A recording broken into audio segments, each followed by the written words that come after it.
പോലീസിന് നേരെ അസഭ്യവർഷവുമായി എസ്എഫ്ഐ നേതാക്കൾ. എസ്എഫ്ഐ പ്രവർത്തകരെ അകാരണമായി കേസുകളിൽ കുടുക്കുകയും മർദ്ദിക്കുകയും ചെയ്ത പോലീസ് നടപടിയിൽ പ്രതിഷേധിച്ച് എസ്എഫ്ഐ പ്രവർത്തകർ ചാലക്കുടി നഗരത്തിൽ നടത്തിയ പ്രകടനത്തിലാണ് നേതാക്കൾ പോലീസിന് നേരെ അസഭ്യവർഷം നടത്തിയത്. ചാലക്കുടി എസ്ഐയെ തെരുവുപട്ടിയെപ്പോലെ തല്ലുമെന്ന് പ്രതിഷേധ മാർച്ച് ഉദ്ഘാടനം ചെയ്ത എസ്എഫ്ഐ കേന്ദ്ര കമ്മിറ്റി അംഗം ഹസൻ മുബാറക്ക് പറഞ്ഞു.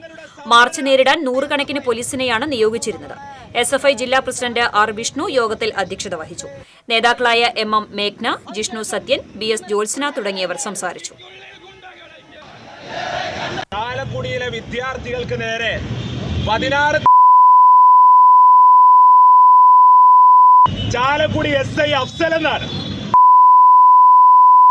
ചാലക്കുടിയിലെ ITL പഠിക്കുന്ന 16-15 വയസ്സുള്ള കുട്ടികളെ തെരുവ് പട്ടിയെ തല്ലുന്നത് പോലെ തല്ലിയതിനെതിരായിട്ടാണ് ഞങ്ങൾ ഈ പ്രതിഷേധം സംഘടിപ്പിക്കുന്നത്. ഞങ്ങൾക്കിത് പറയാനൊരു മടിയുമില്ല.